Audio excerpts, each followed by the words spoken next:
أكبر لا إله إلا الله إن الحمد لله نحمده سبحانه ونستعينه ونستغفره ونعوذ بالله من شرور أنفسنا ومن سيئات أعمالنا من يهده الله فلا مضل له ومن يضلل فلن تجد له وليا مرشدا وأشهد أن لا إله إلا الله وحده لا شريك له له الملك وله الحمد يحيي ويميت وهو على كل شيء قدير اللهم اقسم لنا من خشيتك ما تحول به بيننا وبين معصيتك ومن طاعتك ما تبلغنا به جنتك ومن اليقين ما تهون به علينا مصائب الدنيا ومتعنا اللهم بأسماعنا وأبصارنا وقواتنا ما أحييتنا اللهم واجعله الوارث منا واجعل ثأرنا على من ظلمنا وانصرنا اللهم على من عادانا اللهم ولا تجعل مصيبتنا في ديننا ولا تجعل الدنيا أكبر همنا ولا مبلغ علمنا اللهم ولا تسلط علينا بذنوبنا من لا يخافك ولا يرحمنا يا رب العالمين أعوذ بالله السميع العليم من الشيطان الرجيم بسم الله الرحمن الرحيم يا أيها الناس اتقوا ربكم إن زلزلة الساعة شيء عظيم يوم ترونها تذهل كل مرضعة عما أرضعت وتضع كل ذات حمل حملها وترى الناس سكارى وما هم بسكارى ولكن عذاب الله شديد أعوذ بالله من الشيطان الرجيم بسم الله الرحمن الرحيم والعصر إن الإنسان لفي خسر إلا الذين آمنوا وعملوا الصالحات وتواصوا بالحق وتواصوا بالصبر. In the name of Allah subhanahu wa ta'ala, the most compassionate, the most merciful, all praise and thanks are due to him and peace and blessings be upon his beloved Prophet Muhammad sallallahu alayhi wasallam. He who is guided by the will of Allah, no one can misguide him, and he who is misguided, no one can guide him except Allah subhanahu wa ta'ala. I do bear witness that there is no God but Allah and Muhammad is his messenger. Respected brothers and sisters, Assalamu alaikum wa rahmatullahi wa barakatuh. Today's khutbah will be with the title of وَذَكِّرْ فَإِنَّ الذِّكْرَى تَنْفَعُ الْمُؤْمِنِينَ. Remind, for reminder does benefit the believers. This is something I think I myself and my colleagues from the other khutbah, maybe in every khutbah, we do mention this. Now, in light of the meaning of this ayah, وَذَكِّرْ فَإِنَّ الذِّكْرَى تَنْفَعُ الْمُؤْمِنِينَ, which means today I will be doing my best to fulfill the commandment of this ayah. Allah says, remind, because the reminder benefits. It does benefit the believers. And I ask Allah subhanahu wa ta'ala that every single person of us to be considered, inshaAllah, genuine true believer in the sight of Allah subhanahu wa ta'ala. Now, working under this title, taking in consideration some of previous khutab, I myself did them in the previous few months, and taking in consideration the feedback that I received from some of your respected selves, and for the sake of fixing the information and making them very clear in our minds, I decided to do every few weeks to make like an intensive review and summary for the most important points that I did highlight in some of my sermons or my khutbah. So I will be choosing 4 main concepts I did in the previous few months to fix them, and all of us, inshallah, let's help each other to spread the knowledge and to convey the message of our beautiful Islam. The first message is, children do what they see, not what I say. Children do what they see, not what you say. The core point of that khutbah was يا أيها الذين آمنوا لم تقولون ما لا تفعلون كبر مقتا عند الله أن تقولوا ما لا تفعلون. O who you believe, why do you say what you do not act upon, or what you do not what you do not convey or apply it practically. كبر مقتا عند الله أن تقولوا ما لا تفعلون والمقت أشد الغضب, the highest level of anger. Allah will be very angry from those who say something and do something else. And I think you agree with me that the one who says something and does something else could be very close from the biggest disaster in terms of the attitude in Islam, which is hypocrisy, which is نفاق المنافقين. إن المنافقين كانوا في الدرك. When Allah subhanahu wa ta'ala was talking about hypocrites in the Quran, this is a very famous ayah. I think every single person of us knows it, which is Allah, when he was talking about the bottom of Jahannam, it was reserved for the munafiqeen. The first message, it's a reminder for myself before you. I'm reminding myself because, religiously, Allah is commanding us to keep reminding ourselves and your respected selves. So, the title was basically, let's do what we believe, let's act upon what we claim that we believe in. This was a core point of one of my previous khutbahs. Another khutbah, it was with the title of Mind Your Words, because your words make your life. احذروا من كلماتكم فإن كلماتنا تصنع حياتنا.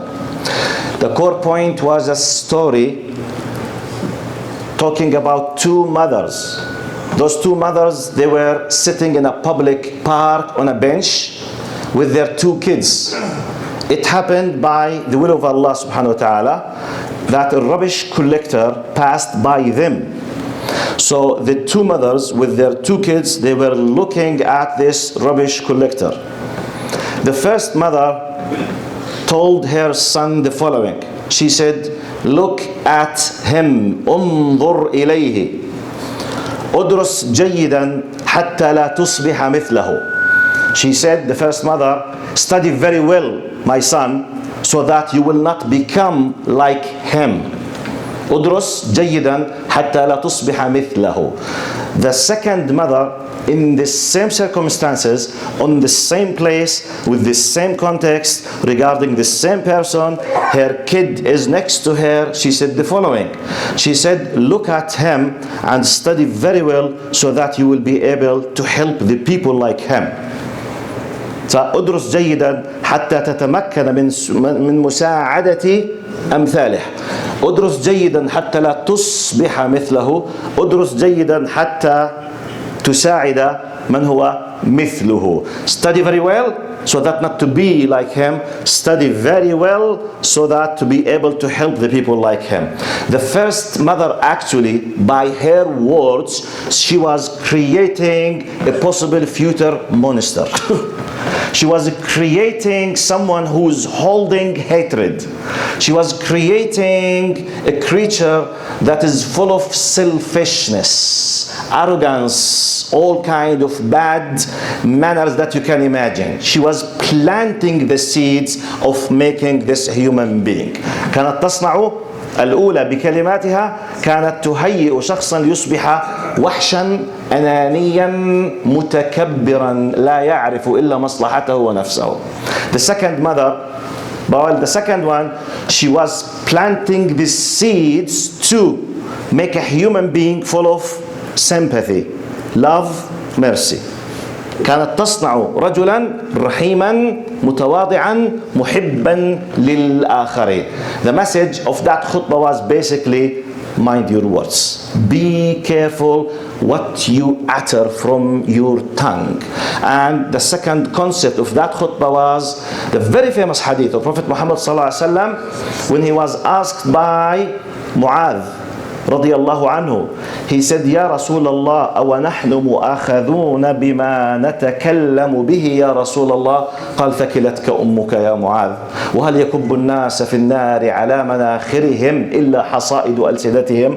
The Sahabi was asking with some kind of astonishment. He was asking in a manner of, يا رسول الله, are we gonna held accountable for what we say? He was thinking that the accountability is just for what you do, not for what you say, you know, some people, they think in this way. They're just an empty talk. Okay, I've done nothing. I was just chatting. I was just talking. You know, this concept does really, you know, it is fixed in the mind of some people for many reasons. So this question, this concept was fixed in the mind of a Sahabi, a companion. So he was asking Prophet Muhammad, are we going to hold accountable for what we say? Ya Rasulullah. The reply Prophet Muhammad says, قال ثكلتك أمك يا معاذ. ثكلتك, it's an Arabic metaphorical expression. In English they say wow to you. Wow to you. How come? What are you saying? He said, do you think there is anything else but that will put the people on their faces into the hellfire except than the fruits of their tongues? And we said at that time that you become a Muslim by a word. Ashhadu an la ilaha illallah. And our Pakistani brothers, they say kalima. In Arabic we say shahadatain. Some non-Arabs, what do you call that? Al-kalima. Definitely, which means kalimat shahada. It's a kalima. By saying ashhadu an la ilaha illallah, you become a Muslim. Wal-iyadu billah, God forbid. By making a blasphemy, tajdif ala Allah, or shatm al-dhat al-ilahiyya, you become what? A kafir. Word. If you just swear against Allah by a bad word, wal-iyadu billah, immediately I will become outside the fold of Islam. So I become a Muslim by a word, I leave Islam by a word. That's why the core point was, mind your words. Be careful what comes from here, because this could lift you up to the max and could, God forbid, bring you and me down to the bottom. Wal-iyadu billah. The third message in one of the khutab, it was, how do Muslims view the worldly life and the hereafter, and the important attitude towards the good deeds. كيف ينبغي للمؤمن أن ينظر للحياة مقارنة بالدنيا الآخرة أو عالم الآخرة. The core point was a very beautiful real story, was narrated by Sheikh Ali al-Tantawi. Sheikh Ali al-Tantawi, the Syrian scholar who passed away in 1999. He was born in 1909 and passed away in 1999. In his great book, and I always advise whenever I mention this book, his book Ta'rif Am Bidin al-Islam, General Introduction to Islam, which is free on the internet as a PDF file in English, translated by a Muslim convert, a female, Jazahallahu khairan, from Arabic. This is one of the greatest books of Islam. If anyone is interested to know something about Islam as an introduction, whether an Arab or a non-Arab, you have Arabic and English free in this book, and I advise all of you to read this book in your language. And I know directly 12 translations for this book. Most likely each one of you will find a copy from this in his language. So he says in general introduction to Islam, he said, a story happened just a few years ago. He was talking about 50 years ago, more or less, early 50s or 60s, 60s more or less.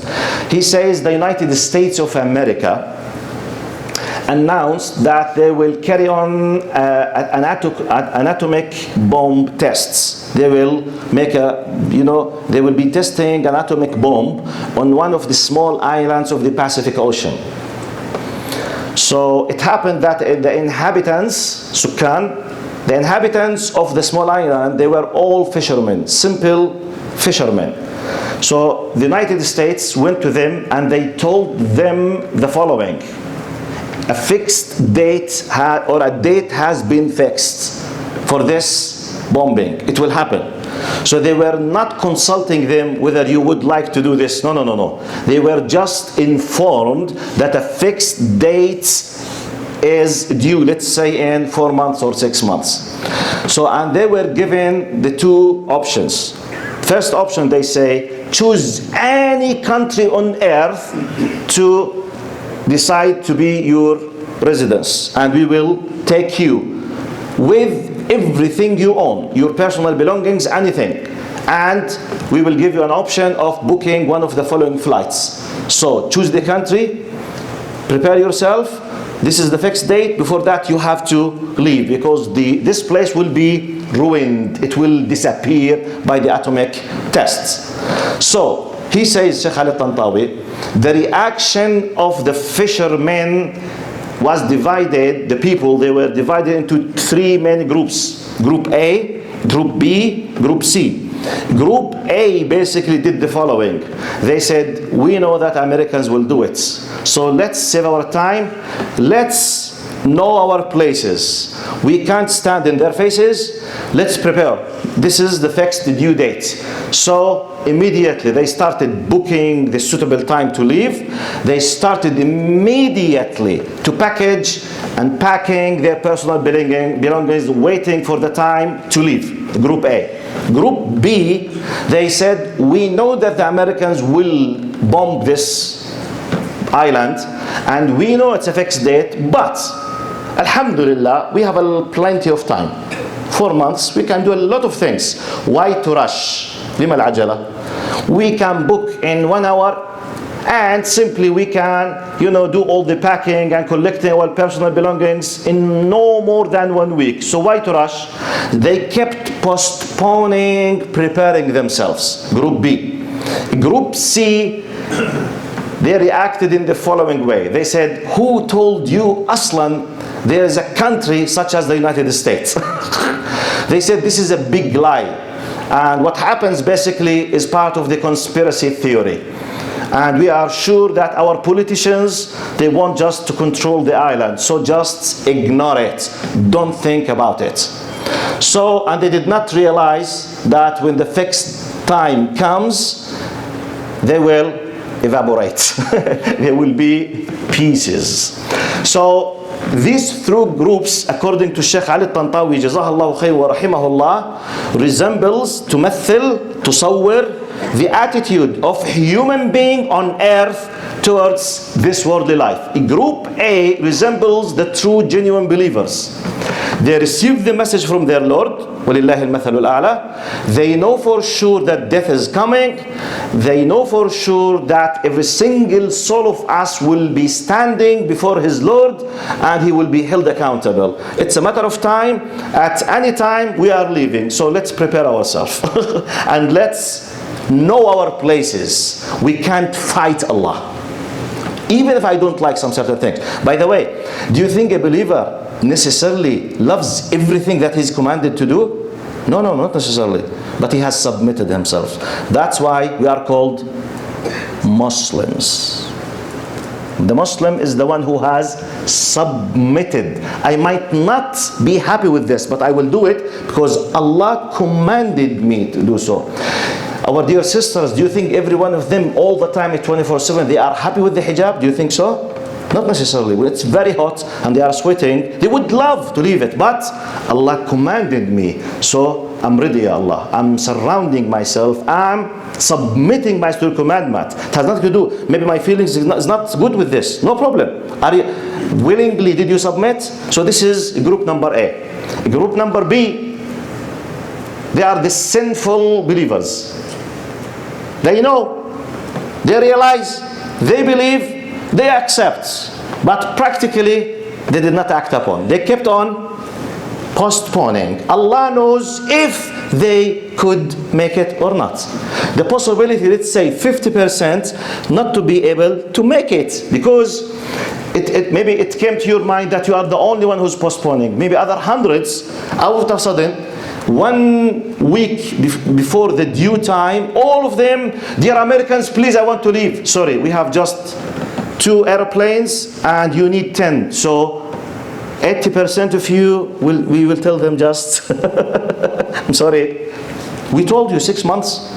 You did not prepare yourself. So it's your problem, not وَلِلَّهِ الْمَثَلُ الْأَعْلَى. This is the sinful believer, the one who does not repent, the one who is not making benefit of the amazing bargain of Allah subhanahu wa ta'ala. قُلْ يَا عِبَادِيَ الَّذِينَ أَسْرَفُوا عَلَىٰ أَنفُسِهِمْ لَا تَقْنَطُوا مِنْ رَحْمَةِ اللَّهِ إِنَّ اللَّهَ يَغْفِرُ الذُّنُوبَ جَمِيعًا إِنَّهُ هُوَ الْغَفُورُ الرَّحِيمُ. The third group resembles the atheists, and they reject completely the whole issues that comes beyond our realization. I mean al-ghayb, the unseen.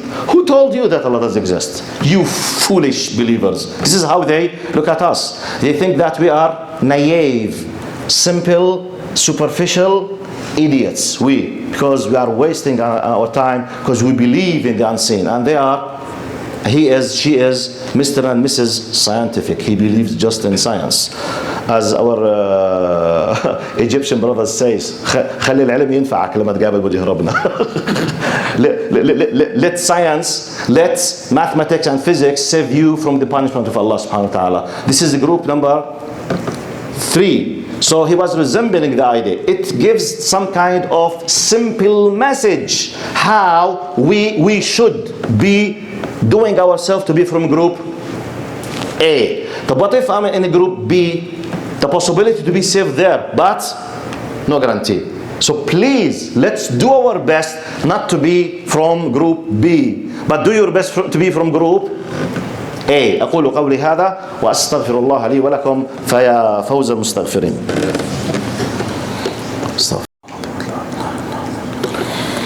إن الحمد لله نحمده سبحانه ونستعينه ونستغفره ونعوذ بالله من شرور أنفسنا ومن سيئات أعمالنا من يهده الله فلا مضل له ومن يضلل فلن تجد له وليا مرشدا. And the last message was parking in Islam. This was maybe the latest. Nearly in every Friday, one of the people in charge like Sheikh Ihab or Dr. Yasser or any one of them is reminding some of us who unfortunately they don't care to break the law or to break the image of Muslims. They are asked, please, we beg you, don't park your cars in places we are not allowed to put our cars in, such as A&W. Every Friday they complain and they call the police and still some of us, they don't care. So the message was, sorry sir, I can't hear you. Your action is louder than your words. I don't care with what you say. I care with what you do. Please don't allow yourself to be a bad representative of your great Islam. Please do your best to be a beautiful, positive representative of Islam. And one of the things that I said in that khutbah, and I finished my khutbah with this, imagine if we were observing someone else who's following another religion. Imagine if opposite to us there was a church or a synagogue or a temple for Buddhists or Hindus. Imagine that they do this every time or once a week. When we want to come to pray, everything is blocked because they have taken our parking lots. What is our reaction towards Christians or Jews or Hindus or Buddhists? Do you think it will be positive or negative? Common sense. Definitely it will be a very bad image. Please, let's do our best for the sake of Allah to be good representatives. So I concluded and summarized 4 khutbahs. It happened that I did them last 3 or 4 months. I picked and chose some of them with the will of Allah subhanahu wa ta'ala. Before I start the dua, I want respected brothers and sisters to help us in something I did announce it many times. Now officially we are going inshallah to do. Now, as many of you know, one of the basic reasons why I'm here in this place, basically, I was given the opportunity, Jazahumullah khairan, I'm in charge of, on behalf of Dar Foundation, to establish an Islamic institute to teach the Islamic studies here. And we decided initially to call this institute Al-Hikmah or Darul Hikmah, you know, the house of wisdom, بإذن Mawla Azza wa Jal. So we are planning to have the official launch in average 2 months to come, inshallah. So one of the things that we are planning, we prepared 2 intensive courses. One of the courses is about how to protect your family, your children from atheism. How to know what are the main reasons that cause some people to be atheists, to be rejectors for God and for religion. Reasons. How to know this person is suffering from what, depending on what. Then how to deal with the doubts about Islam that non-religious people or atheists they highlight, such as how can I prove the existence of God scientifically? Why God decided to allow evilness? If God is merciful, how come He's allowing evil things to happen in this worldly life. How can what is there a contradiction between science and religion? Now, and many other doubts, such as, is it true that this Islam was not spread by a sword? Some of them, they say, how can we prove scientifically, academically, that this Quran is from Allah? So we deal with an average about 25 big well-known doubts. It takes 20 hours intensive course. The other course is about how to build strong and happy family, from A to Z manual. How to find your suitable spouse, whether you are a man or a woman. How to be engaged, then how to build a happy marriage life, how to deal with your wife. The wife should be dealing according to the Quran and the Sunnah, like a manual from A to Z, how to deal with the problems. Then when having kids, how to raise them according to Islam. Then like a message to the kids, how to apply the concept of birrul walidain. 20 hours intensive course, and both courses will be taught in Arabic and in English. We will start one of them in Arabic and English. Now my point, out of respect for your times and to be more academic in our action, basically, I designed a survey. I'm asking you just to help us with less than 60 seconds. I'm just asking about the suitable times and days in the week that suit most of you, in case if you decided to be enrolled in such courses. So the only thing I ask you, just instead of announcing that we will do it in such and such day, most of the people will be something else, I will be wasting my time. So this is the survey. There is about 8 pages like this. It's a monkey survey website. Please, while you are leaving, you have on this glasses 2, above the fountain 1, next to the box of donation 1, to the left of your hand. Sisters, they can have a one like this, and outside door about 8 to 9. The only thing you do, if you know how to use the QR code, okay, it's a scanner. Once you put the QR code application on this, immediately it will take just 10 questions, tick, tick, tick, tick, tick, and I will receive the answer, and that's it. If you don't know how to deal with this, just take a photo from your mobile for this link, print it, copy it on your computer and your mobile. In 1 second you will be insiding, answer the 10 questions, literally less than 60 seconds. Jazakumullah khair. Make the intention that you are helping to do something in a better way. Just help us, and please imagine, even if you don't intend to do this, in case if you want to do it, what are the suitable time for you? I want just to make some kind of just statistics to know the best time to announce lectures. Jazakumullah khair. Allahumma ighfir lana warhamna wa'afina wa'fu anna ya rabbal alamin. اللهم ارحمنا فوق الأرض وتحت الأرض ويوم العرض عليك. سبحانك لا نحصي ثناء عليك أنت كما أثنيت على نفسك. أنت المقدم وأنت المؤخر وأنت على كل شيء قدير. اللهم أنت ربي لا إله إلا أنت، خلقتني وأنا عبدك وأنا على عهدك ووعدك ما استطعت، أعوذ بك من شر ما صنعت، أبوء لك بنعمتك علي وأبوء بذنبي فاغفر لي فإنه لا يغفر الذنوب إلا أنت. اللهم ارحم المؤمنين والمؤمنات الأحياء منهم والأموات، إنك يا ربنا سميع قريب مجيب الدعوات. اللهم اغفر لإخوتنا مشارق الأرض ومغاربها ممن يضطهد وممن يعذب يا رب العالمين. اللهم اغفر لهم وكن معهم وارحمهم وعوضهم خيرا في الدنيا والآخرة يا رب العالمين. سبحان ربك رب العزة عما يصفون وسلام على المرسلين والحمد لله رب العالمين. Before the Iqam of the Salah, Sheikh